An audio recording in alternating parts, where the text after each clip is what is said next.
presentamos a Armando Pineda Cruz. Su trayectoria académica pues, es muy extensa, entonces voy a citar algunos títulos.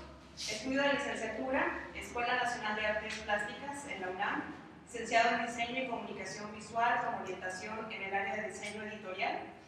También estudios de posgrado, Dirección General de Asuntos de Personal Académico en la UNAM, Seminario de Inclusión a la Docencia, Escuela de Diseño del Instituto Nacional de Bellas Artes, especialista en producción editorial.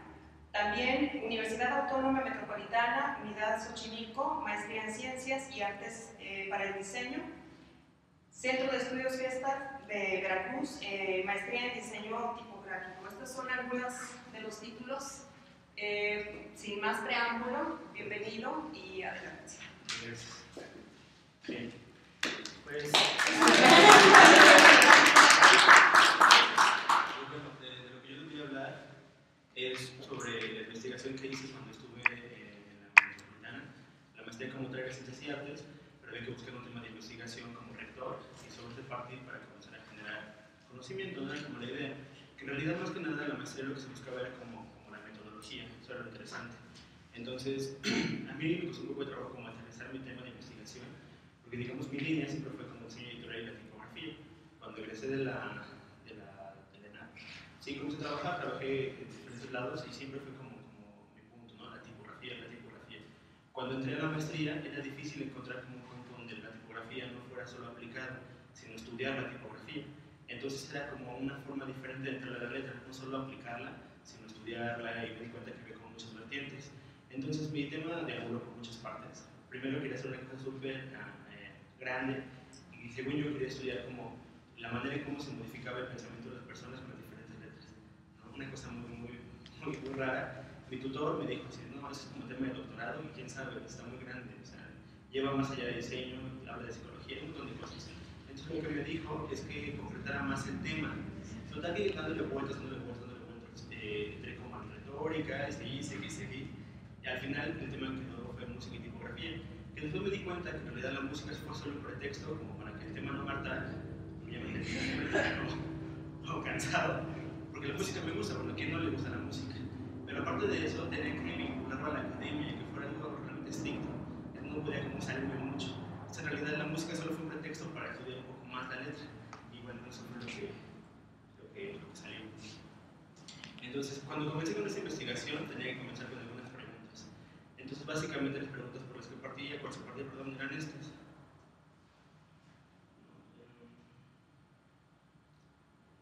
Sí, que se vea una relación que vinculara la tipografía con la música y de qué manera esta interpretación me iba a ayudar como al entendimiento de la misma.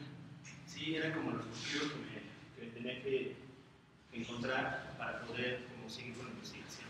A ver, comencé con una especie de hipótesis, que pues era muy básica. Sí, los diseñadores gráficos de forma inconsciente hacen uso de elementos musicales para generar discursos capaces de persuadir. Nótese que yo ya estaba vinculando mi tema con la retórica, que mi tutor era como máster en eso, entonces había que llevar el tema por allá lo más posible. Por lo tanto, la tipografía y la música comparten elementos de composición donde la experiencia sensible del diseñador juega un papel importante en la creación de argumentos que persuadan al usuario. Lo ideal de este gran choro era hacer que realmente lo que tenía que ver, la relación que podías encontrar en la música, aplicar en la tipografía. Podría ser algo como complicado porque la música es abstracta y la tipografía lo también. Entonces, pero bueno, no tenía que olvidar que por qué era importante para mí el estudio de la tipografía, más allá de la música y la retórica y todo esto. La tipografía para mí siempre ha sido importante dentro del diseño, porque sin ella no se podía hacer nada. Esta, si no lo digo yo, bueno sí, ahorita, pero antes me decía Enric Satoé. Enric Satoé es un diseñador catalán, más que diseñador es investigador, y él lo que propone es que la tipografía es la materia prima para todo diseño gráfico. En diseño hay diferentes áreas, tenemos industrial, textil, arquitectura, cualquier otra, pero todas ellas podrían vivirse en tipografía, excepto el diseño gráfico. El diseño gráfico no puede prescindir de ello. Sería difícil diseñar una página web, sería difícil diseñar, no sé, un empaque, un cartel, una revista. Sí hay ejemplos de carteles solo sobre ilustración, pero son los menos. Sí, tal vez puedes hacer uno de 10. ¿De acuerdo? Ahora, lo interesante de estudiar la letra, que era como todos los problemas que me encontraba alrededor, es que la letra estaba llena de prejuicios. Había una parte donde era gente muy dogmática y decía, no, la tipografía solo sirve para ser leída, no más. ¿sí? Todo lo que no sea tipografía para ser leída no es tipografía, es cualquier otra cosa menos tipografía. Entonces lo interesante de la letra es como esta dicotomía con la que siempre existe. Seguramente si ustedes ya tomaron la materia de tipografía, posiblemente o la odiaron o les gustó. Muy poca gente es laxa, la mayoría es así como me da mucha hueva y no le entro. Hay mucha gente geek que le gusta y sigue, ¿no? Pero la verdad son como los menos. Entonces lo interesante de esto es como la dicotomía con que la letra siempre está trabajando, porque nosotros usamos la letra para que funcione. Pero siendo diseñadores, como dice Ricardo, en realidad siempre decimos una que se ve más bonita, ¿no? Así, una más coqueta, ¿por qué no decimos helvética o Arial todo el tiempo? Y ya, ¿no? Sí, no. Funciona solo para hacer leído, pero eso bastaría. Lo interesante de esto son como todas las interpretaciones que le podemos dar a la letra en diferentes momentos, en diferentes puntos. Sí, yo aquí pongo este ejemplo. Esta es una como celta, mucho más antigua que la que está arriba, que es una letra sans serif, por ejemplo.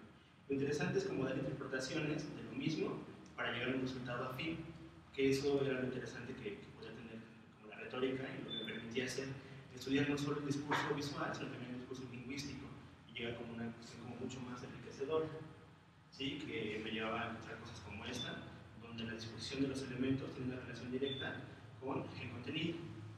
¿De acuerdo? Lo que estoy diciendo es como ponerlos en contexto de todo lo que fue como este estudio. Ahora, la tipografía no es algo inocente, siempre está cargada de un montón de cosas. Por ejemplo, yo aquí tengo tres tipos de letra, una gótica, una romana y una sans serif, que son como las tres clasificaciones más importantes, ¿no? Por decirlo así. Cada una de estas nos va dando información que requiere de un acervo. Si nosotros queremos ocupar esta letra, debemos saber cuál es el contexto del que nos remite, qué es lo que nos está diciendo y demás. De entrada podemos ver que las relaciones de ellas son muy diferentes. Solo por ser muy rápido, podemos ver que la gótica es súper caligráfica, que tiene contrastes, que no sé qué, y la sans serif no tiene patines, no tiene modulación, etc.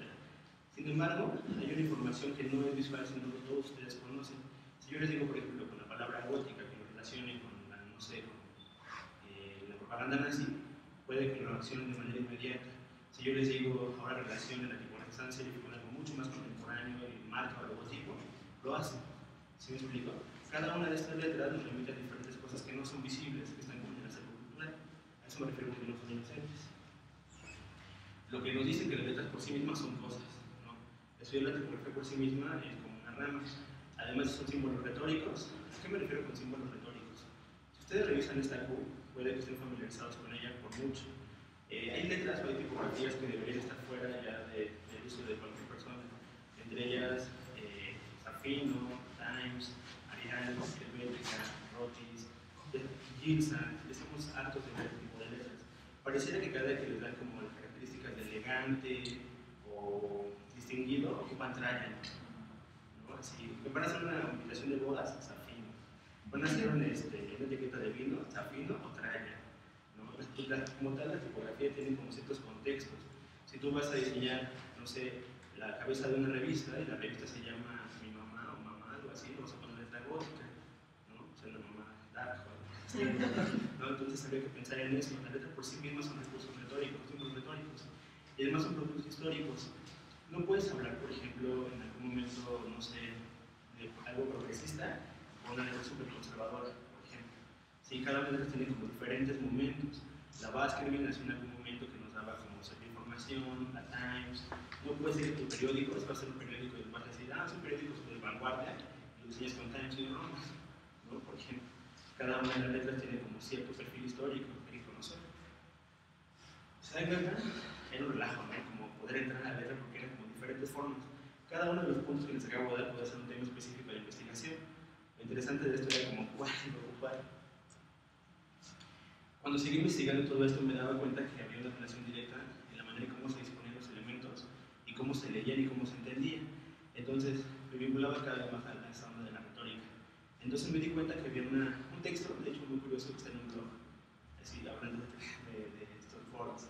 En un blog había un texto muy bueno y muy divertido, donde se decía que la tipografía era al texto lo que la voz a la persona o al habla.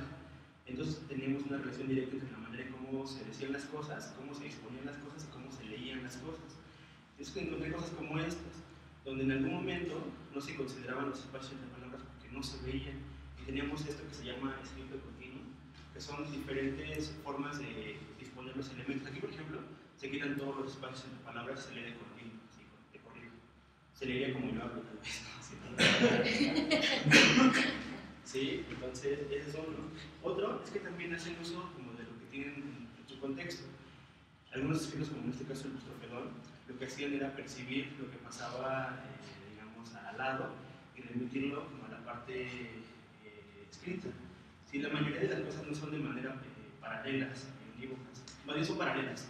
¿Sí? Lo que hacen es que corren, no son lineales más bien, son paralelas y lo que van haciendo es que retoman cosas de otras partes y lo llevan y se lo van retroalimentando. Ese tipo de cosas nos hablan de eso, ¿no?